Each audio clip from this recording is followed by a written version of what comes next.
Hello नमस्कार दोस्तों। चलिए आज के टॉपिक्स को हम लोग कंटिन्यू करते हैं पार्ट 5 को। एलटीई प्रोटोकॉल टेस्टिंग का अपना पार्ट 5 में क्या था, मैंने पिछले भी कुछ स्लाइड्स में ऑलरेडी डिस्कस कर चुका था पार्ट 5 का भी, लेकिन यहाँ से फिर से हम लोग ओवरव्यू करते हुए उसके बाद हम लोग पार्ट 5 के बारे में बात करते हैं। तो पिछले वीडियो में आप देखेंगे पार्ट 4 में तो हम लोगों ने डिस्कस किया था, ये सभी आपको दिखा दूँ कि जो टॉपिक्स था हम लोगों का पार्ट 4 के लिए, ये टॉपिक्स था कंप्लीट करने के लिए। जैसे आप देखेंगे पार्ट 3 में हम जो टॉपिक फिनिश करने वाले थे वो टॉपिक हम लोग का technical theoretical topics need to focus on LTE protocol. उसमें था कि 3GPP स्टैंडर्ड बेसिक नॉलेज, ये ऑलरेडी हम लोग ने पढ़ लिया। Knowledge of 3GPP specification and release, ये भी ऑलरेडी हम लोगों का हो गया। और पार्ट 4 में था LTE architecture, interface and protocols. तो ये पार्ट पूरा कंप्लीट नहीं हो गया था, तो हम लोगों ने आर्किटेक्चर, इंटरफेस और प्रोटोकॉल का बेसिक से बारे में थोड़ी सी जानकारी ली थी हम लोगों ने। तो चलिए उसी को कंटिन्यू करते हुए हम लोग फिर इसके बारे में, प्रोटोकॉल्स होता क्या है, एलटीई में कौन कौन से प्रोटोकॉल स्टैक हैं, इंटरफेस तो ऑलरेडी हम लोग ने डिस्कस किया। आज मेन फोकस हम लोगों का रहेगा कि प्रोटोकॉल क्या है, प्रोटोकॉल का स्टैक्स कौन कौन से हम लोग यूज़ करते हैं एलटीई में, तो उसके बारे में कौन कौन से layer L1, L2, L3 layer में कौन कौन से प्रोटोकॉल्स होते हैं, तो ये सभी बारे में हम लोग थोड़ा सा विस्तृत जानकारी लेंगे। उसके बाद नेक्स्ट टॉपिक में हम लोग और बहुत सारे प्रोटोकॉल्स के डिस्कशन अभी बाकी रहेंगे। हर लेयर में उस लेयर का काम क्या है, उस लेयर में क्या डिस्कशन हम लोग करना है। जैसे L1 लेयर का जो मैक लेयर है, मैक लेयर में हम लोग क्या करेंगे डिस्कशन, RLC लेयर में, तो ये सभी डिस्कशन हम लोग करते चलेंगे। तो ये चलिए ओवरव्यू करते हुए हम लोग पार्ट 5 को लेके चलते हैं, कंटिन्यू करते हैं। तो पार्ट 4 में हम लोग को ये बताया था एलटीई का आर्किटेक्चर क्या है। तो ये आर्किटेक्चर आपको बेसिक बहुत ही अंडरस्टैंडिंग था कि एक यू मोबाइल रहेगा, यूट्रॉन और ईपीसी, इसको हम लोगों ने एक्सटेंड किया था और एक्सट्रैक्ट करके इसको थोड़ा सा मैंने इसको बड़े में दिखाया था कि हाँ ये सभी आर्किटेक्चर है, एलटीई है, इनोड भी कनेक्टिविटी है, एमएमई रहेगा। ये जो कंपोनेंट्स है ये सभी आपको याद रखने पड़े, ये एलिमेंट्स होते हैं। जैसे एलटीई है, एलटीयू है, इनोड भी है, एमएमई है, एसजीडब्ल्यू, पीजीडब्ल्यू, पीसीआरएफ। तो ये सब डिस्कशन, इसके साथ साथ जो भी इंटरफेस आपको दिखाई दे रहे हैं, इंटरफेस के साथ साथ यहाँ प्रोटोकॉल्स हैं, X2 है, S1 एमएमई है, S1 है, S6 है, सेम उसी को हम लोग थोड़ा सा आज डिस्कस करेंगे इसमें। तो ये सभी आर्किटेक्चर आपको दिखाया था मैंने कि ये क्या है, उसका आर्किटेक्चर में कौन कौन सा रोल क्या है इसका सभी का। तो इनोड बी का क्या काम है, जैसे रेडियो रिसोर्स मैनेजमेंट का काम है इनोड बी का, एमएमई का क्या काम है, mobility management, tracking area update. तो ये सभी आपको डिस्कशन में ये सभी याद रहना चाहिए कि अगर किसी पर्टिकुलर, अगर कोई लॉग्स आपको, अगर प्रोटोकॉल टेस्ट इंजीनियर है, प्रोटोकॉल टेस्टिंग कर रहे हैं आपको, तो ये मालूम होना चाहिए कि ऑथेंटिकेशन कहाँ पर होता है, ट्रैकिंग एरिया का अपडेट कौन से कहाँ पर होगा, वो मोबिलिटी मैनेजमेंट कहाँ पर होता है, पेजिंग कहाँ पर होता है। तो ये सभी डिटेल्स आपको थोड़ी मालूम होनी चाहिए, तभी उसको लॉग को एनालिसिस कर सकते हैं, कौन से लेयर में है ये सभी। तो इसके बारे में थोड़ा हम लोग नॉलेज ज़रूर रखें। ये सभी इनोड बी का क्या काम है, इनोड बी टेस्टिंग आप कर रहे हैं, इनोड बी का टेस्टिंग करने जा रहे हैं, तो आपको पूछा जाए कि इनोड टेस्टिंग में आप लोग क्या क्या करते हैं, क्या होता है इनोड बी टेस्टिंग में, इनोड बी का क्या काम है। तो ये सभी क्वेश्चन पूछा जा सकता है, तो आप इसको थोड़ा सा याद जरूर रखिए। SGW का क्या काम है, PGW का क्या काम है, तो ये सभी आपको बेसिक्स नॉलेज होनी चाहिए। उसके बाद हम लोग कंटिन्यू करते हैं LTE का प्रोटोकॉल टेस्टिंग पार्ट 5। इसमें क्या था, पार्ट 5 में हम लोगों ने बताया था कि ऑलरेडी आर्किटेक्चर हम लोग देखा। आर्किटेक्चर तो आपको 100% याद होना चाहिए कि आर्किटेक्चर में क्या है, इंटरफेस क्या है, प्रोटोकॉल कहाँ से कौन सा प्रोटोकॉल हम लोग यूज़ करते हैं वहाँ पे। और ये इंटरफेस के साथ में बहुत ईजी है, आपको याद करने की कोई जितनी वो नहीं है, आप आराम से इसको याद कर सकते हैं। इसमें X2 जैसे इंटरफेस है, उसका प्रोटोकॉल्स जो है, और X2AP प्रोटोकॉल से कहाँ से कहाँ होता है, ये सभी डिस्कशन मैंने दिया था। तो आप थोड़ा सा ओवरव्यू कर लीजिए, इसको देख लीजिए, आपके लिए भी आसानी होगी। चलिए हम लोग इसको थोड़ा सा डिटेल्स में करते हैं। तो जैसे प्रोटोकॉल्स में दिखाया कि मोबाइल में जो वायरलेस टेक्नोलॉजी है हम लोग इसमें प्रोटोकॉल्स जो यूज़ करते हैं यहाँ पे, तो वो प्रोटोकॉल्स है यूट्रा है, X2AP है, GTPU है, X1AP है, GTPC है, GTPC, GTPU और डायमीटर्स IP। तो ये सब ये थोड़ा सा याद करने के लिए, ये नहीं आप प्रैक्टिकल लाइफ में जाते हैं, प्रैक्टिकल में देखेंगे, तो ये सभी प्रैक्टिकल में आपको ये मालूम हो जाए कि इस प्रोटोकॉल्स की बात कर रहे हैं, अगर इसमें प्रॉब्लम है तो एमएमई और इसके बीच में हमें प्रॉब्लम है तो कौन सा प्रोटोकॉल्स को चेक करना चाहिए। तो इसके लिए हमें ये सभी याद रखना पड़ेगा। चलिए थोड़ा सा इसके बारे में भी, कंप्यूटर कम्युनिकेशन प्रोटोकॉल्स। आप अगर मैं बोला कि प्रोटोकॉल्स आपको मेरे फर्स्ट वीडियो में आप देखेंगे, उसमें मैंने ऑलरेडी बताया हमने कि डिफरेंट डिफरेंट टाइप से प्रोटोकॉल्स होते हैं, प्रोटोकॉल टेस्टिंग होते हैं। नेटवर्क इंजीनियर डिफरेंट टेस्टिंग करता है, वायरलेस वाले दूसरे करेंगे, L1 L2 टेस्टिंग, बहुत सारे टाइप्स ऑफ टेस्टिंग होते हैं। तो इसमें हम लोगों का जो टेस्टिंग है ये एक डिफरेंट टाइप का नेटवर्क टेस्टिंग यहाँ पे दिखाया गया, तो इसमें आप कंफ्यूज ना हो। ये जो है स्विच राउटर कॉन्फ़िगरेशन, जो नेटवर्क कॉन्फ़िगरेशन वो डिफरेंट टाइप का होगा वो, तो ये एक कंप्यूटर कम्युनिकेशन प्रोटोकॉल्स होते हैं। तो ये भी प्रोटोकॉल्स आपको अगर थोड़ा सा देख लीजिए, इससे कोई मतलब नहीं है हमको वायरलेस टेक्नोलॉजी, अगर RF इंजीनियर है हमको तो उसमें जाना नहीं है उस प्रोफाइल के लिए कि राउटर और स्विच का नेटवर्क टेस्टिंग करें या प्रोटोकॉल टेस्टिंग करें। तो इसके बारे में थोड़ा सा देख लीजिए, बस ये था। ये सभी क्लाइंट है, स्विच है, राउटर है, सर्वर है, तो ये सभी OSI मॉडल पे काम करते हैं। इसमें OSI मॉडल को ही शो करके इसको बताया गया है। इसमें नेटवर्क कैसे कनेक्टिविटी है, तो राउटर कैसे कनेक्ट है, स्विच कैसे कनेक्ट होता है, इसमें कौन कौन सा प्रोटोकॉल्स होते हैं, तो ये सभी एक डिफरेंट टाइप के प्रोटोकॉल होते हैं। ओके, इस पे ज़्यादा ध्यान ना दें। हम लोग बात करते हैं, फिर दूसरा टॉपिक हम लोग बात करते हैं। मेरा ये टॉपिक्स है, इंपॉर्टेंट टॉपिक्स हम लोगों का ये है, मीन्स वायरलेस का नेटवर्क प्रोटोकॉल कौन कौन सा है। तो आपको आर्किटेक्चर 100% आपको याद रहना चाहिए कि आप LTE का आर्किटेक्चर में आपको एक मोबाइल रहेगा, उसके साथ इनोड भी कनेक्टेड रहेगी। इनोड भी एक इनोड भी से दोनों इनोड भी के बीच में क्या कनेक्टेड रहेगा। इनोड भी MME से कनेक्ट रहेगा, MME टू MME कनेक्शन होता है, फिर HSS कनेक्शन होगा, PGW है कनेक्शन है, SGW कनेक्शन है। तो ये सब भी आपको एक पॉइंट टू पॉइंट आपको याद होना चाहिए, तभी आप इसको अच्छी तरह से समझ सकते हैं। तो ये जो आर्किटेक्चर है, यहाँ भी प्रोटोकॉल जो वायरलेस नेटवर्क प्रोटोकॉल्स है, तो ये जो दिखाया गया है इसमें, तो आप देख सकते हैं यहाँ पे मैंने दिखाया है कि यहाँ पे आप देख सकते हैं, यहाँ पे प्रोटोकॉल्स, बहुत सारे प्रोटोकॉल्स आपको डायमीटर्स है, प्रोटोकॉल X6 है, और यहाँ पे प्रोटोकॉल्स के बारे में मैंने दिखा है कि ये इंटरफेस के बारे में थोड़ा सा है, इंटरफेस के बारे में, उसके बाद प्रोटोकॉल्स के बारे में भी हम लोग बात करेंगे। तो ये इंटरफेस के बारे में देख लें, इन लोगों का क्या काम है, कौन कौन से कैसे कनेक्टिविटी होती है। तो ये आप देख सकते हैं यहाँ पे, जैसे मैं UE से बात करूँ, यहाँ पे UE टू इनोड भी हम लोग कौन सा UE इंटरफेस जो कनेक्ट रहता है उसका क्या काम है, radio resource management, handover, paging, ERB management, user interface. तो आपको याद होना चाहिए कि इस इंटरफेस UE इंटरफेस के बीच में कौन सा प्रोटोकॉल रहता है वो। तो ऑलरेडी मैंने बताया कि यहाँ पे आपको प्रोटोकॉल्स, यहाँ पे ये याद रखना पड़ेगा आपको कि LTE UE जो इंटरफेस है फर्स्ट लाइन में, वहाँ उसका प्रोटोकॉल जो है EUTRA है, वो control plane and user plane में रहता है। ये दोनों UE और इनोड B के बीच में होता है। सेम उसी तरह अगर X2 इंटरफेस की क्या बात है, उसके बाद क्या होगा, X2 इंटरफेस किसके बीच में होता है, X2 इंटरफेस जो होता है दो इनोड B के बीच में होता है। उसका क्या काम क्या होगा कि connects neighbouring eNode B, optimise handover किसके बीच में होता है, दो टावर के बीच में होगा, दो इनोड B के बीच में होगा। तो इसलिए हम लोग इसका काम X2 जो इंटरफेस है उसका काम क्या होगा कि नेबरिंग इनोड B को कनेक्ट करना, मीन्स जो भी नज़दीक मेरा टावर्स है उसको कनेक्ट करना। कोई यूज़र अगर एक प्लेस से दूसरे प्लेस में जा रहा है तो, या एक प्लेस से दूसरे प्लेस में जा रहा है, तो वो ऑटोमेटिक क्या होगा कि एक टावर से दूसरे टावर को वो कनेक्ट करेगा। तो इसमें क्या होगा, कनेक्ट नेबरिंग इनोड भी और ऑप्टिमाइज हैंडओवर। अगर हैंडओवर और रिसेलेक्शन आपको होना चाहिए, हैंड करना है, मीन्स एक टावर से दूसरे टावर पे जा रहे हैं हम लोग, तो उसको हैंडओवर या रिसेलेक्शन होना ज़रूरी है।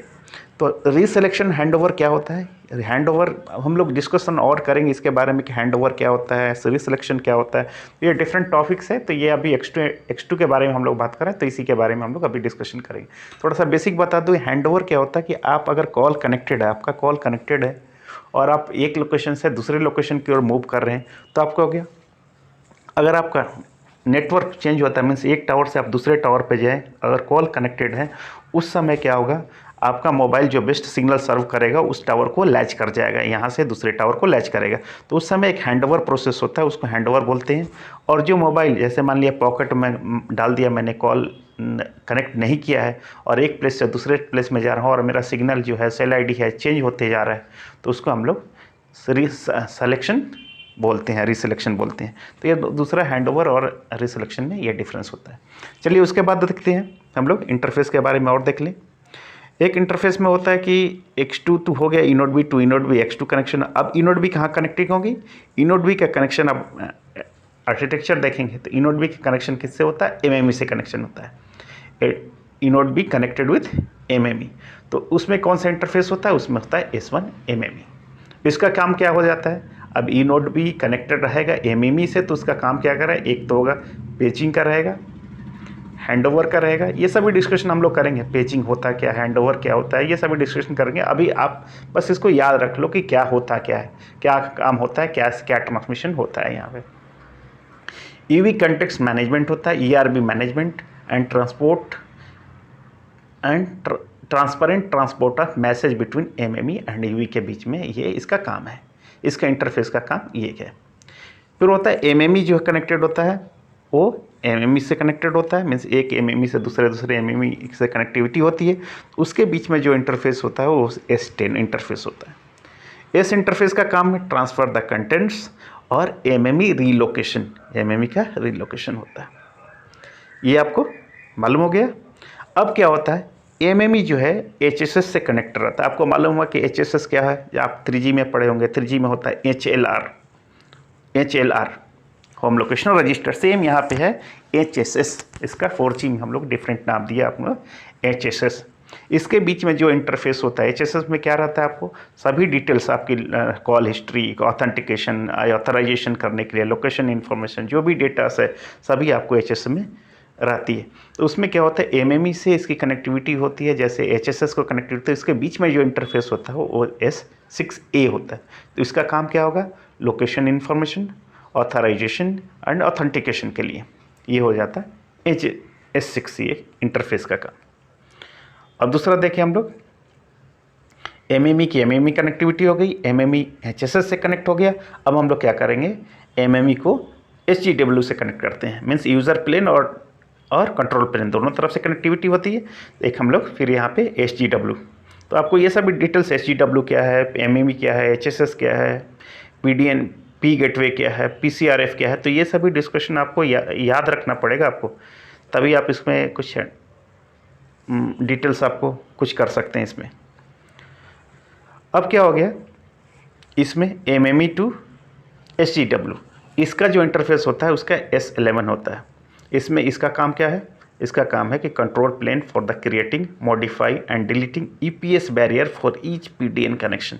इसका काम S1 में ये होता है। उसके बाद देखिए HGW जो होगा पी गेटवे से भी कनेक्टेड होगा।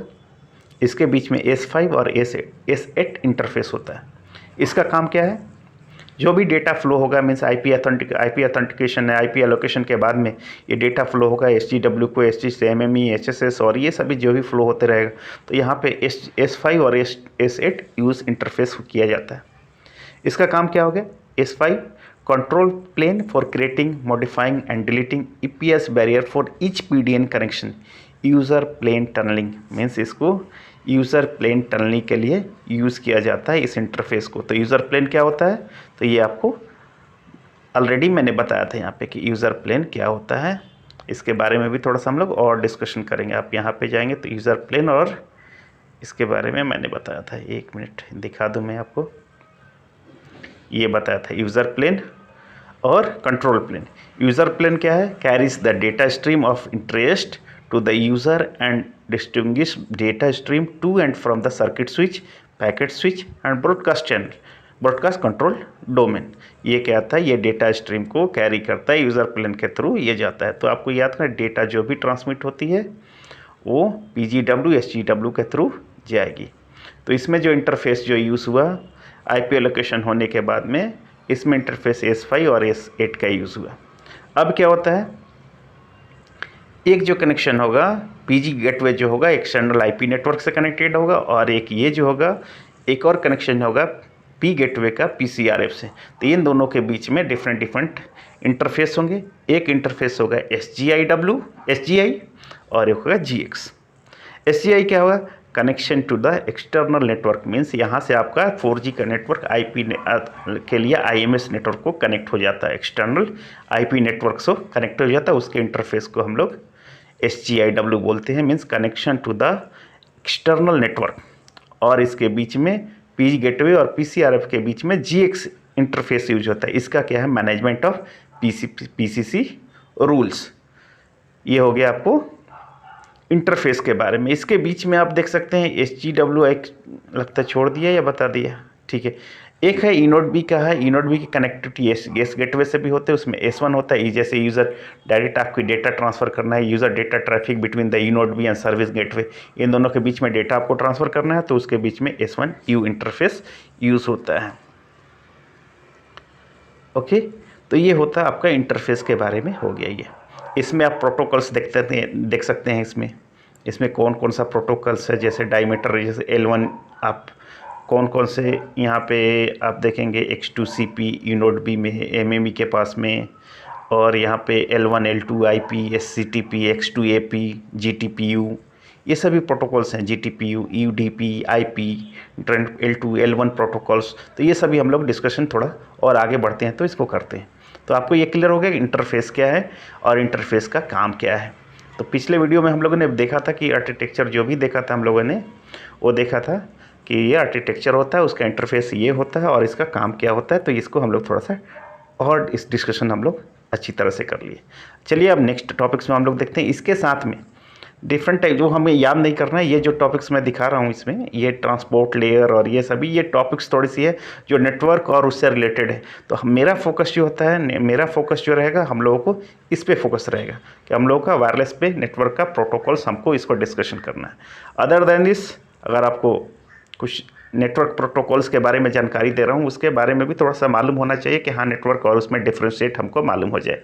तो ये ट्रांसपोर्ट प्रोटोकॉल्स भी कुछ होते हैं, जैसे TCP transmission control protocol, UDP user data protocols. तो ये वीडियो आप देख लीजिए, आप पढ़ लीजिए इसको, थोड़ा सा इसके बारे में जानकारी अभी ज़्यादा ज़रूरत नहीं है, आपको थोड़ा सा याद रखना है तो आप कर लीजिए इसको याद। ट्रांसपोर्ट प्रोटोकॉल और ये सभी UDP user data protocol, datagram protocol, ये इंपॉर्टेंट है। जैसे GTP है, टनलिंग प्रोटोकॉल, ये हम लोगों के लिए ये इंपॉर्टेंट है। GPRS टनलिंग प्रोटोकॉल, ये प्रोटोकॉल्स यूज़ होता है LTE में भी। It is use to encapsulate user data when passing through the core network. जब भी कोर नेटवर्क से यूज़र का डेटा पास करता है तो इसको हम लोग GTP प्रोटोकॉल को यूज़ करते हैं। ओके, ये it provides mobility when UV is in mobility state, the IP address remains same and packet are still forwarded since tunneling is provided between PGW and eNode B via SGW।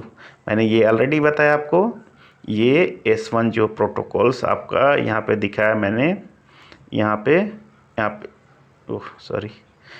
मैंने दिखाया आपको कि SGW और eNode B के बीच में और S1 के बीच में S1 इंटरफेस जो हो रहा है, S1 U इंटरफेस हो रहा है, और इसके बीच में जो इंटरनेट में डेटा जो ट्रांसफ़र होगा P गेटवे, SGW और eNode B के होते हुए, तो इसमें जो प्रोटोकॉल्स यूज़ होगा उस प्रोटोकॉल्स का नाम हम लोग GTPU, यहाँ पे राइट साइड में आप देख सकते हैं, यहाँ पे GTPU प्रोटोकॉल्स यूज़ करते हैं हम लोग। ओके, इसमें भी दो टाइप के प्रोटोकॉल्स होते हैं GTP में भी। फॉर यूज़र प्लेन के लिए एक SCTP stream control transmitter protocol और एक डायमीटर। ये डायमीटर हम लोगों ने ऑलरेडी देखा, डायमीटर प्रोटोकॉल और SCTP कहाँ यूज़ होता है, तो ये सभी आपको देखना पड़ेगा। याद रख लीजिए, थोड़ा बहुत बेसिक इम्पोर्टेंट है टॉपिक्स हो। थोड़ा सा कोई भी पूछ सकता है कि प्रोटोकॉल्स का आप नाम बता दो, इसके बीच में कौन सा प्रोटोकॉल्स होता है, कौन कौन सा प्रोटोकॉल्स का कौन सा इंटरफेस होता है, तो आप याद कर लीजिए इसको। दूसरा होता है डायमीटर। डायमीटर का it is important protocol used for those component whose functionally comes under authentication, authorization, according category. ये डायमीटर जो प्रोटोकॉल्स यूज़ किया गया है, ये 3GPP ने इसको डिफाइन नहीं किया गया, लेकिन हम लोग इसको यूज़ करते हैं। It is not a 3GPP protocols, that is diameter. ये मालूम हो गया प्रोटोकॉल्स।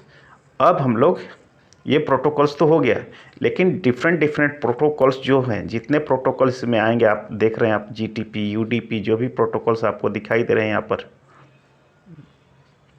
ये प्रोटोकॉल्स आपको, ओ माय गॉड रुक जाए भाई, ये जो प्रोटोकॉल्स आपको दिखाई दे रहे हैं कि X2AP है, यहाँ पे आप देखेंगे राइट लेफ्ट साइड में X2AP है, इनोड बी साइड में X2 FPS, CTP, IP, L1 L2, GTP, UDP, IP, ये सभी जो यहाँ पे राइट साइड में देखेंगे GTPU, UDP, तो ये सभी जो होते हैं किस लेयर में होते हैं, कौन सा लेयर होता है, प्रोटोकॉल स्टैक क्या है इसका, क्या RLC में होता है, मैक लेयर में होता है, फिजिकल लेयर में होता है, RRC लेयर में कहाँ पर होता है, तो इसके बारे में हम लोग थोड़ा सा प्रोटोकॉल स्टैक हम लोग पढ़ेंगे इसमें। तो ऑलरेडी मैंने बताया प्रोटोकॉल LTE का प्रोटोकॉल स्टैक जो है वो दो तरह के होते हैं, ऑलरेडी हम लोगों ने पढ़ लिया इसको। यूज़र एक डेटा के लिए और एक नेटवर्क सिग्नलिंग के लिए होता है। तो ऑलरेडी बताया कि यूज़र प्लेन कहाँ से कहाँ होता है, एक कंट्रोल प्लेन कहाँ से होता है। इसको और थोड़ा सा विस्तृत में हम लोग थोड़ी सी जानकारी ले लेते हैं। ये हो गया आपका LTE प्रोटोकॉल स्टैक का फोटो। इसमें देख लीजिए एक यूज़र प्लेन, जो यूज़र प्लेन ट्रैफिक बोलते हैं, यूज़र प्लेन जो है आपका PDCP, RLC, मैक लेयर, और ये फिजिकल लेयर को जाएगा। इसको यूज़र प्लेन, यूज़र क्या बोलते हैं भाई, user plane, okay, user plane इसको बोलेंगे। कंट्रोल प्लेन कौन होता है, यहाँ से हो गया NAS, RRC, PDCP, RLC, MAC, जो भी डेटा फ्लो होगा, जो भी कॉल फ्लो होगा किसी भी तरह, जो यहाँ से कंट्रोल NAS से RRC होते हुए PDCP, RLC, मैक और फिजिकल लेयर को ट्रांसमिट होगा, उसको हम लोग कंट्रोल प्लेन बोलते हैं। और जो यूज़र का डेटा ट्रैफिक होता है PDCP, RLC, मैक और फिजिकल लेयर को, ये हमको यूज़र प्लेन बोलते हैं। तो इसमें आप देखना होगा कि ये कहाँ होता है, ये मैक लेयर का काम क्या है, RLC लेयर का काम क्या है, PDCP लेयर का काम क्या है, RRC लेयर का काम क्या है, NACS लेयर का काम क्या है, तो ये सभी हमको मालूम होना चाहिए। अगर ये तो मालूम हो गया कि हाँ हमें फिजिकल लेयर ये है, मीन्स जो भी कॉल, जो डेटा फ्लो होगा वो कहाँ से कहाँ होगा, लेयर 1, लेयर 2, लेयर 3 है, यहाँ से जैसे जिस तरह से ट्रांसमिट हो रहा है, तो ये है फिजिकल लेयर। फिजिकल लेयर में हमें टॉपिक्स कौन सी पढ़नी पड़ेगी, तो इसके पहले हम लोग को टॉपिक पढ़ना क्या है, उसके पहले हमको पढ़ना कि फिजिकल लेयर होता क्या है, ओके। उसमें मैक लेयर क्या होता है, उसका कौन कौन से काम होते हैं, मैक लेयर के काम क्या है, RLC लेयर क्या है, यह RLC लेयर का काम क्या होता है, PDCP क्या है, उसका काम क्या है, क्योंकि डेटा इसी के थ्रू फ्लो होगा।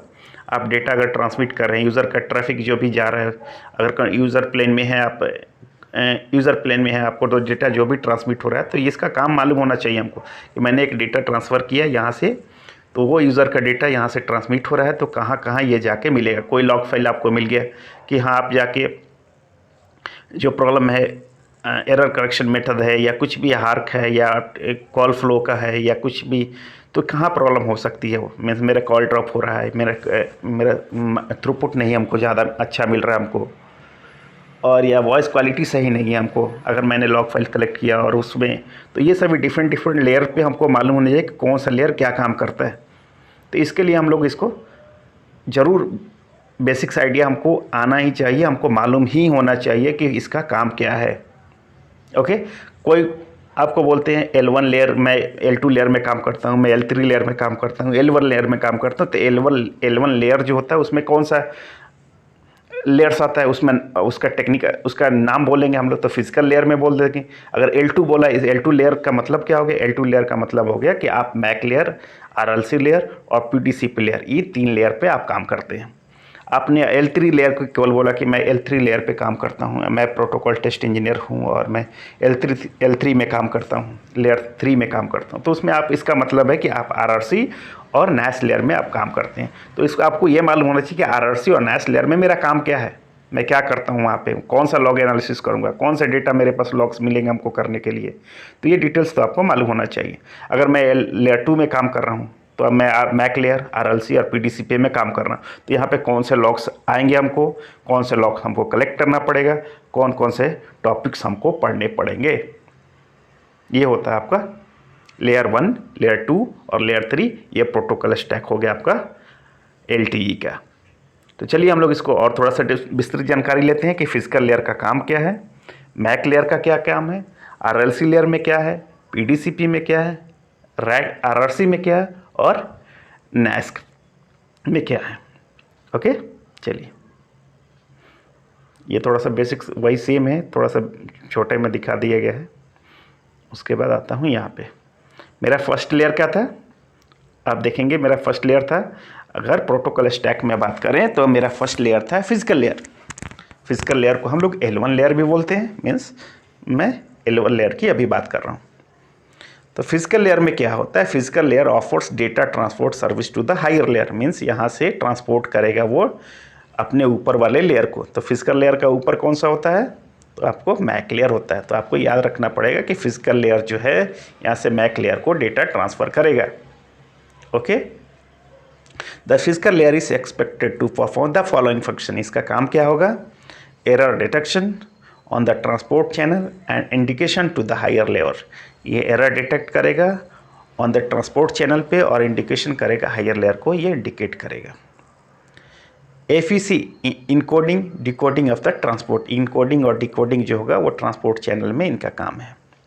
Hybrid ARQ soft combining, hark इसको बोलते हैं, HARQ hark soft combining, error correction method है ये।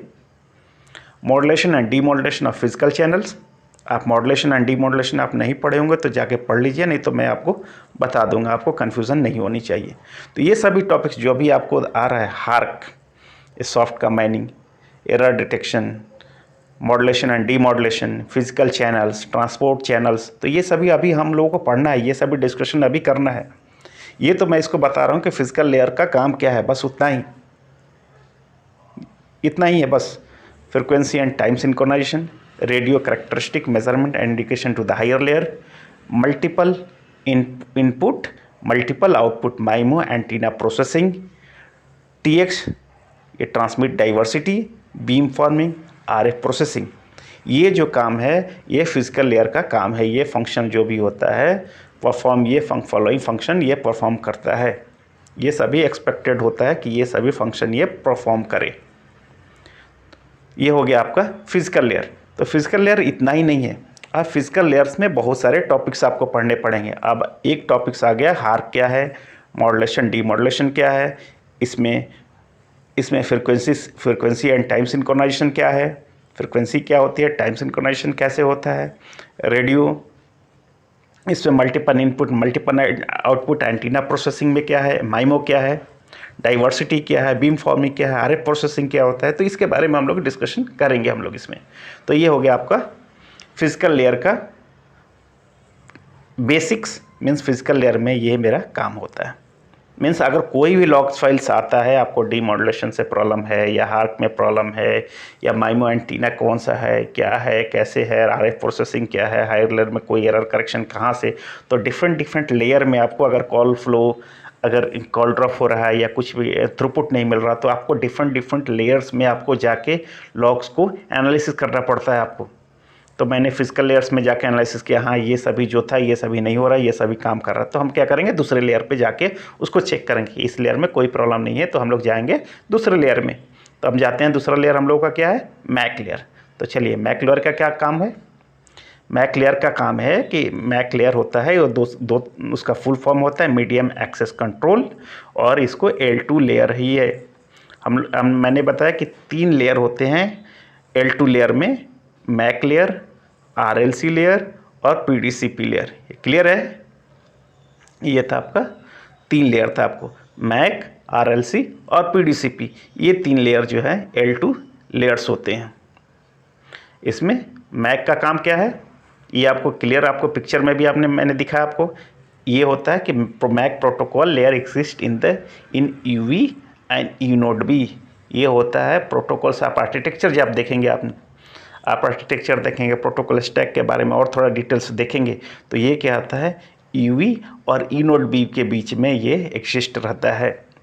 तो आपको मालूम होना चाहिए कि UV का काम क्या है, UNOD-B का काम क्या है, क्या काम करता है। तो ये सभी डिटेल्स आपको क्लियरली मालूम हो जाएगा कि इसका काम क्या होगा। अब it is part of LTE air interface control and user plane. Means आपने डायग्राम मैंने दिखाया है वो, कि अगर कोई भी डेटा और सिग्नलिंग जो भी ट्रांसमिट हो रही है तो कैसे कंट्रोल से भी यहाँ पर आएगी मैक लेयर पे, और यहाँ पे यूज़र प्लेन से भी जो भी डेटा आएगा वो मैक लेयर को थ्रू होते हुए नीचे की ओर जाएगा, या इधर से जा रहा है तो ऊपर की ओर ट्रांसमिट होगा जाएगा।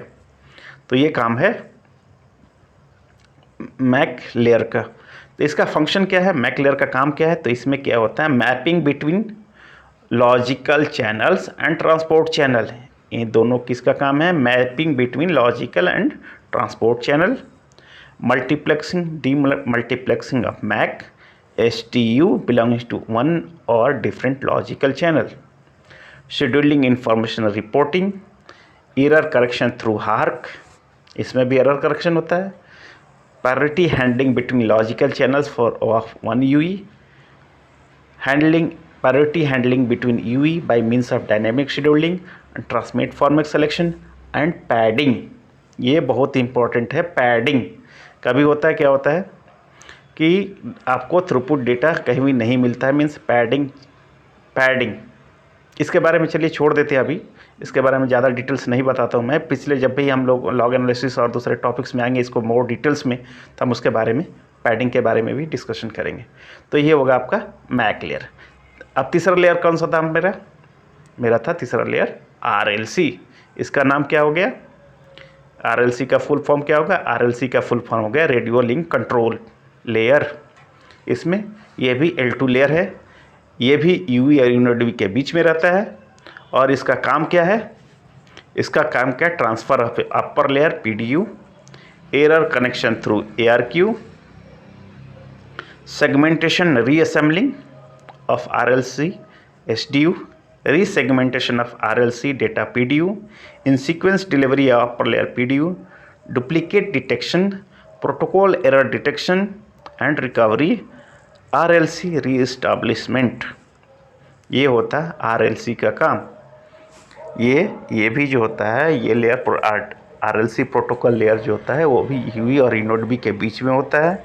जैसे ही आपका मैक लेयर इनको डेटा को ट्रांसमिट किया, मेरा RLC लेयर को दिया, तो यहाँ से इनका काम हो जाता है कि ये अब ट्रांसफ़र अपने अपर लेयर को ट्रांसमिट करे, एरर करेक्शन करे, इफ कोई एरर है तो उसको एरर करेक्शन करे, सेगमेंटेशन करे, रीअसेंबलिंग करे उसको, फिर रीअसेंबलिंग करने के बाद रीसेगमेंटेशन ऑफ RLC डेटा को उसको रीसेगमेंटेशन करे, in the sequence delivery of the upper layer of PDU। इसको इन सीक्वेंस में डेटा या जो भी जा रहा है वहाँ से उसको डिलीवर करे, और डुप्लीकेट कोई भी डेटा है या सिग्नल है उसको डिटेक्ट करे, protocol error detection and recovery करना है, और उसके बाद RLC रीएस्टैब्लिशमेंट भी होता है। इसके बारे में सभी हम लोग डिस्कशन करेंगे। ये हो गया RLC। मेरा एक और तीसरा लेयर 2 मैसेज जो था, लेयर 2 मैसेज कौन था लास्ट वाला मैसेज था packet data convergence control PDCP layer. ये भी मेरा L2 लेयर है। ये भी क्या होता है, PDCP layer also exist in UE and UNOD। इसमें भी क्या होता है, ये दोनों पार्ट में आपको मिलेगा। जैसे आपने पिक्चर देखा होगा, आपने यहाँ पे पहला वीडियो देखेंगे आप यहाँ पे, तो आपको क्लियरली मालूम होगा कि ये जो है, ये MAC layer RLC PDCP layer, user plane का डेटा भी अगर कुछ आ रहा है यहाँ से, यूज़र ट्रैफिक जो भी जा रहा है यहाँ से, उसमें भी मिलेगा। कंट्रोल पैनल का भी जो जाएगा डेटा वो इसमें भी PDCP RLC और मैक लेयर के होते हुए जाएगा। इसलिए मैंने यहाँ पे लिखा, आपको दिखाया मैंने यहाँ पे कि it is the part of LT air interface controller and user plane. ये दोनों में यूज़र प्लेन और कंट्रोल प्लेन का पार्ट है, इंटरफेस का पार्ट है। इसका काम क्या है, header compression and decompression, transport of user data, shifting and integrity protection, transfer of control plane data. ये इतना इसका काम है। अब हम लोग लेयर 2 कंप्लीट हो जाता है। लेयर 3 में 2 लेयर्स थे, लेयर 3 के 2 लेयर्स थे, एक RRC लेयर और एक NAS लेयर। तो RRC लेयर के भी बारे में थोड़ा सा बेसिक जानकारी ले लें हम लोग। RRC लेयर का क्या काम है, RRC लेयर क्या होता है, इसका रेडियो रिसोर्स कंट्रोल, इसका रेडियो रिसोर्स कंट्रोल। ये भी RRC protocol layer exist in UE and UNOD। It is part of air interface control plane. ये आपको दिखाया था कि ये जो RRC लेयर जो होता है केवल कंट्रोल प्लेन में मिलेगा। ये इसका काम क्या है, इसका काम है broadcast of system information related to the NAS, broadcast of system information related to access stratum, paging का काम होगा ये, establishment, maintenance and release of an RRC connection between UE and EUTRON, security function including key management, establishment, configuration, maintenance and release of point-to-point radio barriers, mobility functions, quality of service management functions, UV measurement reporting and control of reporting, NAS direct message transfer from NAS from to UV, ये सभी काम इसका RRC layer का काम है। तो ये जो है ये थोड़ा सा बेसिक्स मैं बता रहा हूँ आपको, इस पर ज़्यादा ध्यान देने की, लेकिन ये सभी आपको याद होना चाहिए कि RRC लेयर में क्या काम होता है, NAS लेयर में मेरा क्या काम है, RLC लेयर में मेरा क्या काम है, बस उतना ही है। उसके बाद जब हम लोग लॉग एनालिसिस करने जाएंगे तब ये प्रोटोकॉल्स जो होंगे उसकी बहुत सारी इंपॉर्टेंट लॉग्स फाइल जो है डिफरेंट लेयर्स में हम लोग उसको एनालिसिस करेंगे, तब इनकी ज़रूरत होगी। या इंटरव्यू पॉइंट ऑफ व्यू से आपको ये बहुत इंपॉर्टेंट टॉपिक्स हैं कि आपको पूछा जा सकता है कि कौन सा L2 L3 लेयर में आप कहाँ काम करते हैं, L2 में आप काम करते हैं तो क्या काम करते हैं वहाँ पे, L2 लेयर में आप कौन सा लॉग एनालिसिस करते हैं या क्या काम करते हैं वहाँ पे, कौन सा लॉग हमने कलेक्ट किया L2 लेयर के लिए, L3 लेयर के लिए आप क्या करते हैं, L3 लेयर में कौन सा काम करते हैं। तो ये सभी डिटेल्स के लिए मैं थोड़ा सा इसको बेसिक बता रहा हूँ आपको। इसके साथ में डिफरेंट लेयर पे बहुत सारे आपके टॉपिक्स हैं जो हम लोग डिस्कस करेंगे। ये होता है लेयर 3 का अपना RRC, और लास्ट मेरा है वो L3 का ही लास्ट लेयर जो है NAS प्रोटोकॉल्स। ओके, लेयर्स जो है इसमें क्या होता है, NAS is the highest stratum of the control plane between the UV and MME at the radio interface. इसका मेन फंक्शन क्या है, EPC bearer management, authentication, ECM idle mobility handling, paging orientation ECM idle and security control, ये इसका काम है। तो ये जो था हम लोगों ने पढ़ा अभी इसके बारे में, प्रोटोकॉल लेयर्स के बारे में, डिफरेंट प्रोटोकॉल्स लेयर के बारे में हम लोगों ने पढ़ा, इसका काम क्या है और इसका लेयर्स में क्या क्या पढ़ना होता है हमको। तो ये सभी डिस्कशन मैंने आज इस टॉपिक्स में बताया, ये वाले टॉपिक्स में। ओके, अब क्या होगा, ये जो टॉपिक्स मैंने पढ़ा अभी, जो प्रोटोकॉल स्टैक्स के बारे में कि डिफरेंट लेयर्स कौन से हैं, L2 लेयर L3 लेयर जो भी पढ़ा अभी, तो ये मेरा बहुत छोटा सा पार्ट है हम लोगों को। अब हमको पढ़ना है, नेक्स्ट वीडियो में हम लोग आएंगे तो देखेंगे कि हम लोग फिजिकल लेयर में, अगर फिजिकल लेयर की बात हमने की है, फिजिकल लेयर में हम लोग जो भी फिजिकल लेयर का जो भी काम है, मल्टीप्लेक्सिंग है, डीमल्टीप्लेक्सिंग है, ट्रांसपोर्ट को डेटा को यहाँ से वहाँ ट्रांसमिट करना है या अपर लेयर को ट्रांसमिट करना है, हार्क है, तो ये सभी टॉपिक्स बाई टॉपिक हम लोग अब बात करेंगे उस टॉपिक्स में कि फिजिकल लेयर्स में as a protocol test engineer हमको क्या पढ़ना चाहिए, हमको इंटरव्यू पॉइंट ऑफ व्यू से हमें कौन से टॉपिक्स में ज़्यादा ध्यान पड़ेगा, हम मेरे कौन से टॉपिक्स हैं जिसमें ये मैक लेयर RRC लेयर में कौन से टॉपिक्स हमको पढ़ने हैं। तो 1 बाय 1 हम लोग फिजिकल लेयर के बारे में थोड़ा सा विस्तृत जानकारी, और उसके अंदर में फिजिकल लेयर के अंदर में हमें कौन कौन से टॉपिक्स को पढ़ने हैं, उस टॉपिक्स को हम लोग नेक्स्ट वीडियो में बात करेंगे। सेम वैसे ही मैक लेयर के लिए एक वीडियो आएगी आपको, एक RLC लेयर के लिए, एक PDCP के लिए, एक RRC के लिए और एक NAS के लिए। जो भी टॉपिक्स उसके अंदर आएंगे, RLC लेयर में हमें कौन से टॉपिक्स पढ़ने हैं, हमें मैक लेयर्स में कौन से टॉपिक्स हमको पढ़ना है, जो हमको ईजी होगा। अगर इंटरव्यू आपको पूछता है कि L2 लेयर में आप क्या काम करते हैं, तो आपको ये क्लियर मालूम होगा कि L2 लेयर्स में ये टॉपिक्स मैंने पढ़े हैं और यही टॉपिक्स हमको इंटरव्यू पॉइंट ऑफ व्यू से बोलना है। अगर मैं L3 में पढ़ता हूँ तो L3 में मैंने ये टॉपिक्स पढ़ा है, L3 लेयर में इतना ही टॉपिक्स होते हैं इंटरव्यू पॉइंट ऑफ व्यू से। हमको यही चीज़ बतानी है, हमें वही चीज़ें बतानी है इंटरव्यू में जो हमें मालूम है। ऐसी कोई भी चीज़ नहीं बतानी है जो हमें इंटरव्यूअर्स आपको पूछता है और आपने उसको बताया। आपने सीधे बोलना है कि नहीं मैंने इस पे काम किया है, RLC L2 लेयर पे काम किया है, L3 लेयर पे काम किया है, बस उतना ही चीज़ें आपको बतानी है और इंटरव्यूअर आपसे वही क्वेश्चन आपसे बात करेगा। तो ये सभी आपको टॉपिक्स मालूम होने चाहिए कि L2 लेयर्स में मैंने क्या पढ़ा, क्या लॉग कलेक्ट किया। तो चलिए नेक्स्ट वीडियो में हम लोग बात करेंगे फिजिकल लेयर के बारे में और फिजिकल लेयर के टॉपिक्स के बारे में कि कौन कौन सा टॉपिक्स हमको पढ़ना है।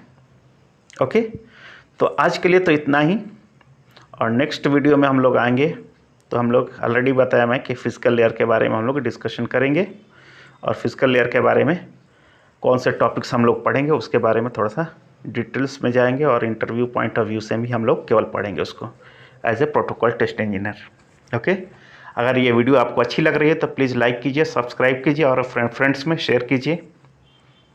ये बहुत ही बेसिक्स इंटरव्यू क्वेश्चन के साथ साथ बेसिक टॉपिक्स मैं आपको पढ़ाते रहूँगा और ये एलटी प्रोटोकॉल टेस्टिंग को मैं कंटिन्यू करते रहूँगा।